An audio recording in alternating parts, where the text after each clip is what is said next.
Es ist Sonntag, das Ende der ersten Homeoffice-Woche und natürlich gibt es jetzt noch eine Trailer-Rotation von mir.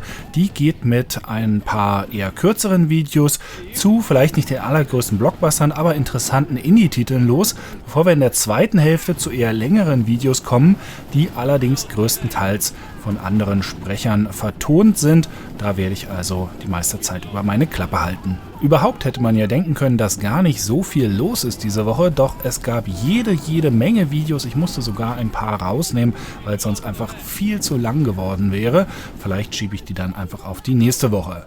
Was ihr hier schon im Hintergrund die ganze Zeit seht, ist Gameplay aus der Beta-Version von Iron Harvest. Da sollte die Kickstarter-Beta geplant Ende März veröffentlicht werden. Ob es dabei bleibt, kann das Entwicklerteam von King Art aber noch nicht garantieren. Auch sie müssen sich natürlich den neuen Gegebenheiten anpassen. Der Großteil des Teams arbeitet laut Aussage der Entwickler schon im Homeoffice, aber wie sich das jetzt auf ihren Zeitplan auswirkt, können sie noch nicht genau sagen. Sie hoffen, dass es möglichst bald möglich ist für alle Kickstarter-Unterstützer, die Beta auszuprobieren. Die Veröffentlichung der Vollversion ist aktuell immer noch für den 1. September 2020 auf PC, PS4 und Xbox One geplant. Ob es dabei bleiben kann, wird sich in den nächsten Wochen und Monaten zeigen. Die Macher von No Man's Sky, also Hello Games, haben diese Woche nicht nur diesen neuen Trailer zu ihrem kommenden Puzzle-Adventure The Last Campfire veröffentlicht, sondern auch gesagt, dass das Spiel im Sommer 2020 für PC, PS4, Xbox One und Nintendo Switch rauskommen soll. Einen genauen Termin gibt's noch nicht. The Last Campfire ist ungefähr das absolute Gegenteil von dem, was No Man's Sky ist, nämlich nicht riesengroß und prozedural, sondern überschaubar klein, aber dafür alles von Hand gebaut. Es ist ein kleines Adventure, in dem man diese kleine Figur spielt, die tatsächlich ein Stück Kohle ist, die so einen lustigen kleinen Overall anhat, und ihre Aufgabe ist es, einen Weg durch einen mysteriösen Wald zu finden, verschiedene Kreaturen kennenzulernen und das Licht zum Last Campfire zu tragen. Die kreativen Köpfe hinter The Last Campfire sind übrigens dieselben, die auch schon das 3D-Jump'n'Run-Adventure Lost Winds entwickelt haben, das ja über Frontier Developments, also den Machern von Elite Dangerous und Planet Zoo, veröffentlicht wurde. Was dieser Trailer nicht zeigt und was ich auch noch nicht rauskriegen konnte, ist, ob es in dem Spiel zum Beispiel auch Kämpfe geben wird oder ob es tatsächlich nur um Rätsellösen, Erkundung und vielleicht Plattformer-Einlagen geht. Aber im Sommer werden wir es ja dann wahrscheinlich genauer erfahren. In eine ganz ähnliche Richtung wie The Last Campfire geht auch Sky, Children of the Light, zu dem es diesen neuen Trailer diese Woche gab, und die Info, dass das Spiel, nachdem es im letzten Sommer ja schon für iOS rausgekommen ist und dort sehr beliebt war, in diesem Sommer erstmal für die Nintendo Switch rauskommen soll. Danach soll es dann auf andere Plattformen portiert werden. Sky ist das neue Spiel von That Game Company, also den Machern von Journey, und hier steht diesmal der soziale Aspekt, also das Spielen mit anderen, noch stärker im Vordergrund, denn man schaltet, wenn man Freundschaften aufbaut, neue Fähigkeiten wie Chats oder das Zusenden von Geschenken frei. Die Macher des hochgelobten Plattformers The Messenger haben diese Woche nicht nur ihr neues Spiel angekündigt, das heißt Sea of Stars, und hier sehen wir schon den Trailer. Nein, sie haben auch die Kickstarter-Kampagne dazu gestartet und die ist nach wenigen Tagen schon zumindest über ihr Mindestziel deutlich hinausgeschossen, läuft aber noch fast einen ganzen Monat. Und wie der Trailer hier zeigt, ist Sea of Stars kein Side-Scrolling-Plattformer, sondern ein Rollenspiel, das an Konsolen-JRPGs aus den 90er Jahren erinnert und, wenn man noch nur das geringste für Pixelart übrig hat, fantastisch aussieht. Allerdings, der Release ist noch eine ganze Weile entfernt. 2020 soll Sea of Stars für PC und Konsolen rauskommen, und ich würde mal sagen, das ist ja wohl absolut mal ein Spiel, das man unbedingt auf der Nintendo Switch spielen will. Als Fan von Flug-Action-Spielen wie Jaeger oder Star Wars Rogue Squadron oder eben ganz weit zurückgehend Strike Commander weitet sich mein Herz zu einem saftigen Steak, wenn ich das hier sehe. The Falconeer, ein neues Spiel, das gerade in der Entwicklung ist und dieses Jahr noch rauskommen soll für PC und Xbox One. In dem Indie-Titel ist man als Reiter eines riesigen, bewaffneten Falken unterwegs und kämpft über den Überresten einer mystischen, untergegangenen Welt. Und das ganze Spiel wird von einer Person entwickelt und wenn ihr mehr darüber wissen wollt, was das für ein Typ ist nämlich ein sehr kurioser Typ, aber ein sehr interessanter auch und was es für eine kuriose Entwicklungsgeschichte hinter diesem Spiel gibt, dann empfehle ich euch eine GameStar-TV-Folge dazu, die ich vor ein paar Wochen aufgenommen habe und die ich euch unten in der Videobeschreibung verlinkt habe. Weiter geht's jetzt gleich mit den vertonten Trailern, die die Woche rausgekommen sind. Los geht's mit Iron Danger, das schon nächste Woche veröffentlicht wird, am 25.03. Iron Danger is a tactical RPG with a unique time manipulation mechanic. Explore a world of steampunk fantasy and meet its unique inhabitants inspired by Finnish folklore. Well then, this castle looks pacified to me. You control two heroes who have to work together with precision and foresight, combining unique abilities to conquer their enemies. The core of Iron Danger is its unique time control mechanic. You can rewind time for up to 5 seconds whenever you want, trying different strategies and combinations of moves until you find the right one for the task at hand. Use the interactive environment to your advantage to succeed against impossible odds.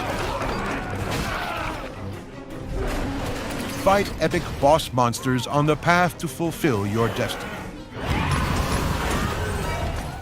Iron Danger combines rich Finnish folklore with steampunk fantasy. Set in a world of lofty fells, primeval forest, and placid lakes, as well as living gods and monsters of steel.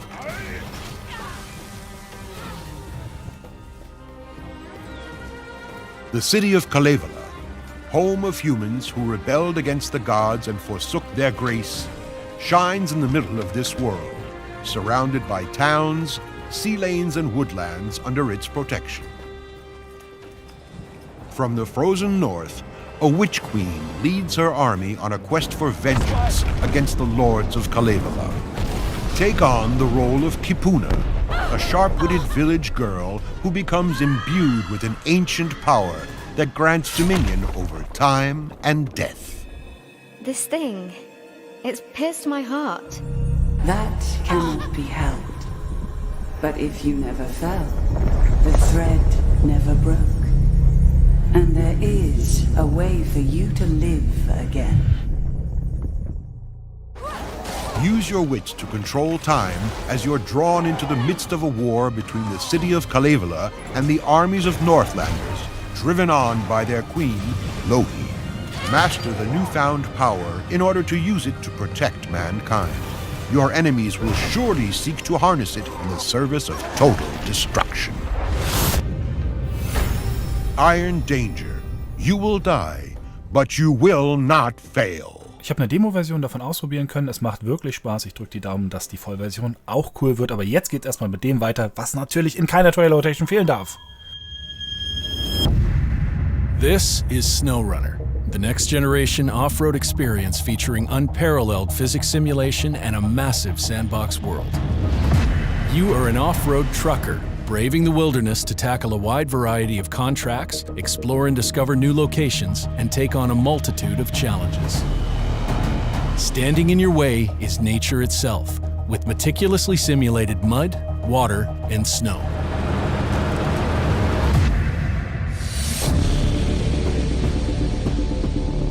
SnowRunner features a best-in-class physics system that accurately simulates natural terrain and water. Mud, snow, and ice all have their own physical behaviors. They each take into account vehicle weight, tire spin, and even the water content of the terrain, meaning there's a new challenge around every corner. Crossing rivers is particularly treacherous, as water currents are accurately simulated and may completely overwhelm your vehicle. Careful accelerator control and mindful use of the steering wheel are essential, though if needed, your trusty winch can help you out of even the trickiest situations.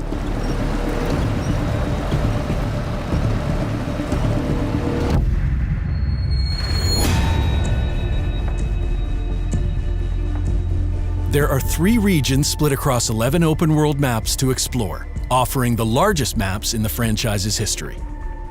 Each region, Alaska, Michigan, and Tamir, offers its own distinct setting, objectives, and challenges. Freely travel these regions and discover new landmarks, missions, contracts, upgrades for your vehicles, and many other rewards in each new zone you explore. Most contracts and activities can be carried out at your own pace and in the order that you wish. Some will even have an impact on the world around you, facilitating your future travels through the map. These activities can include transporting goods and materials, rescuing vehicles, building bridges, repairing cargo lines or oil pipes, clearing roadblocks to open new paths, and new to the franchise, mega-sized deliveries. More challenging missions can even take you across several maps, linked together by tunnels and highways. This makes planning for the long haul very important.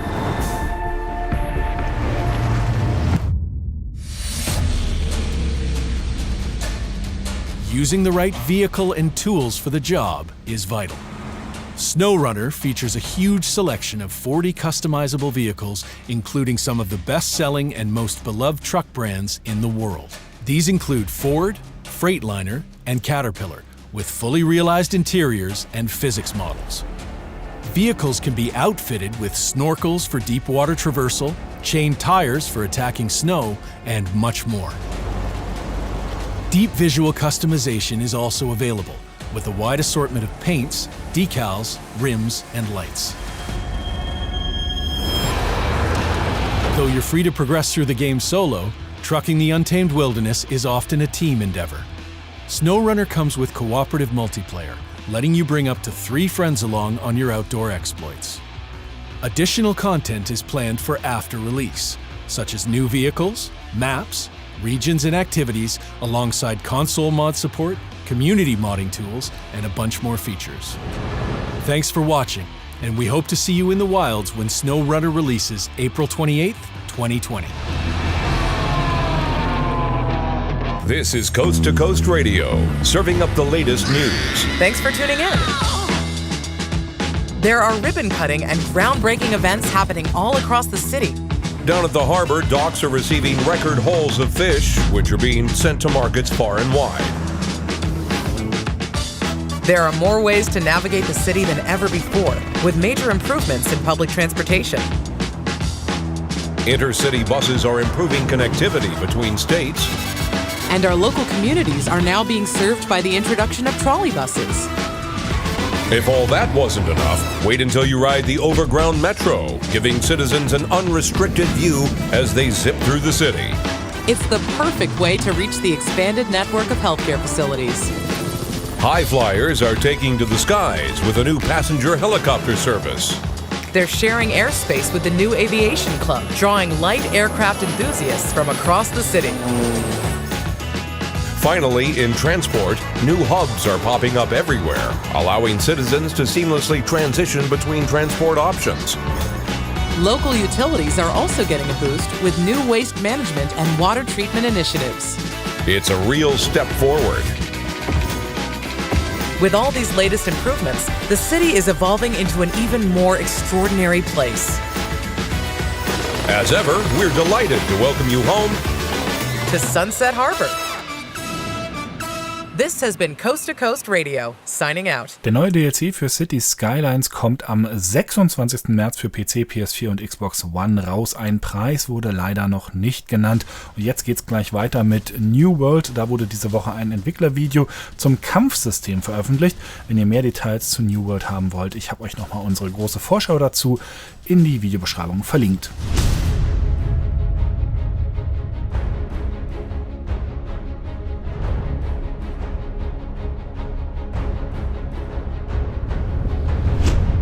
New World is an MMO, but unlike MMOs, our combat system is 100% real-time action combat. The way you move, the way you position yourself, the way you dodge and lunge, all matters. It's more like an action RPG than a traditional MMO. It's not just gear and stats and things that are going to decide who wins a fight. Positioning and tactics and reaction times and knowing what the different moves an enemy is capable of really affect how successful you're going to be.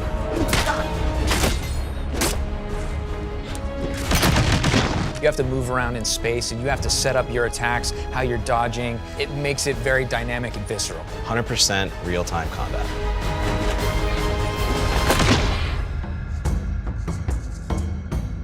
Weapon Mastery has added a ton of depth and strategy to our combat system.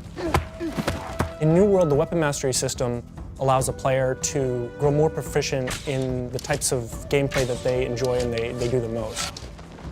So each type of weapon has a different skill tree. As you continue to use that weapon, you'll develop more proficiency and you'll be able to unlock new abilities and bonuses on the skill tree. You can either focus on a specific type of weapon, or you can spread out and try all different types. Whatever gear you're wearing, you can have different gear that makes you play different. So if you wanted to be a frontline tank type of player, you could get heavy armor with a shield.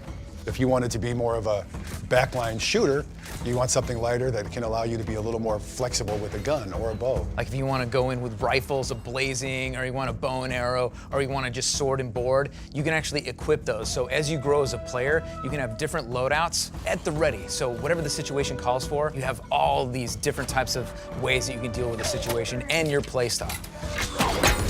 A lot of MMOs, you will choose a class, and that will determine the way that you progress. New World's doing a little bit differently, where you pick up a weapon and start fighting with it.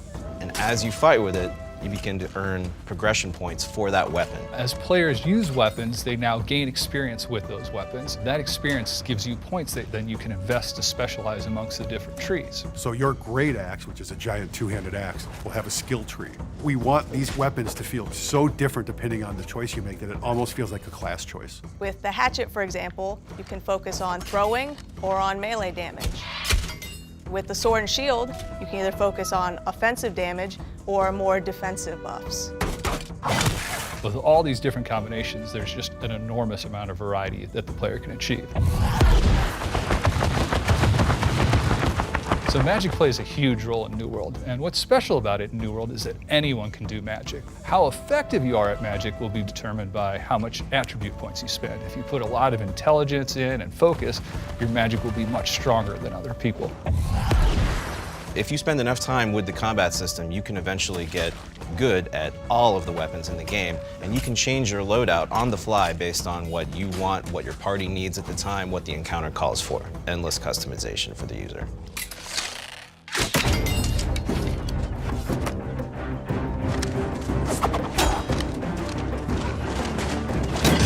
One of the most fun things to do in New World is PvP, meaning player versus player. It doesn't stop with just one-on-one, it can be groups in battle, it can be armies in battle. There's a lot of different ways to experience PvP in New World. The two biggest are faction PvP, which after you join a faction, you can then flag. So you go to Sanctuary, you turn on your PvP flag, and then you can battle the other two factions in PvP once you're flagged. Now you can only damage other people that are flagged, so it is an opt-in PvP system. It's a system that really rewards skill. It's a system in which a level 50 player can beat a level 60 player, and that's super cool to me. Players can also sign up to participate in territory wars, even without being open world PvP flagged. So wars can be conducted between different companies when you're trying to take over a territory. And in war, it's battles of 50 on 50, an attacking side, a defending side. It's really the pinnacle moment of PvP in the game. Das waren endlich mal ein paar neue Szenen, vor allem Kampf-Gameplay aus dem großen MMO von den Amazon Game Studios, um das es ja in den letzten Wochen wegen des Wechsels von dem PvP auf den PvE-Fokus viele Diskussionen gab. Weiter geht's mit einem Story-Rückblick auf Resident Evil 3, wo ja in wenigen Tagen das Remake rauskommt. Raccoon City. Once, it was a metropolis located in the Midwestern United States. However, it was also the home of the pharmaceutical giant, Umbrella. The city was a vibrant, peaceful place. Until the incident that would change everything.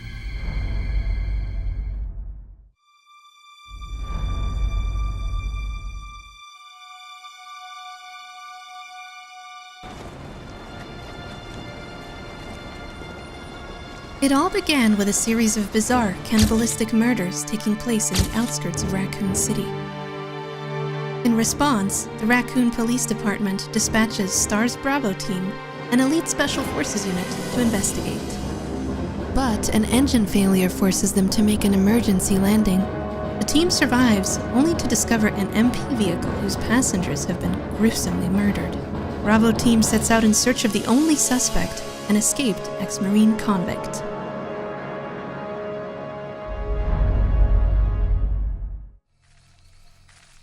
In response to the lack of correspondence from the Bravo team, the Star's Alpha team is dispatched.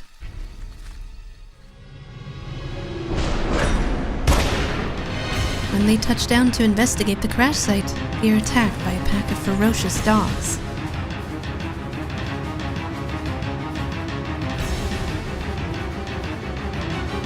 And they barely escape into a nearby mansion.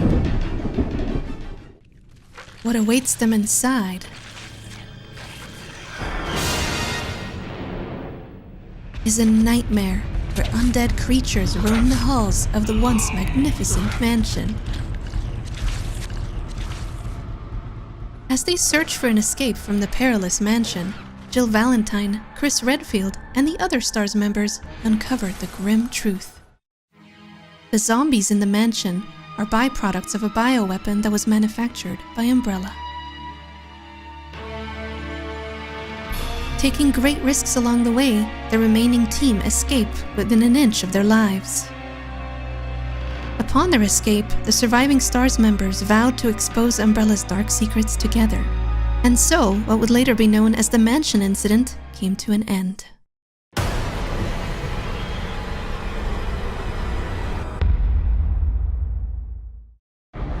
Two months after the Mansion Incident, hidden deep in the bowels of Raccoon City lies a vast Umbrella research lab. In an attempt to recover the research of William Birkin, Umbrella accidentally causes the leak of a bioweapon. Rookie police officer Leon S. Kennedy heads towards Raccoon City for the first day of his new job. At the same time, Claire Redfield rides towards the city, searching for her older brother Chris, who has been unreachable for 2 months. When they both arrive, they discover a city of the dead.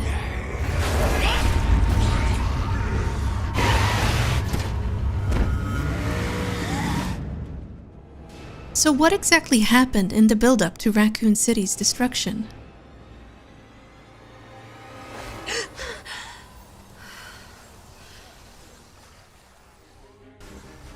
Jill Valentine continues her own investigation into Umbrella as the city falls to ruin.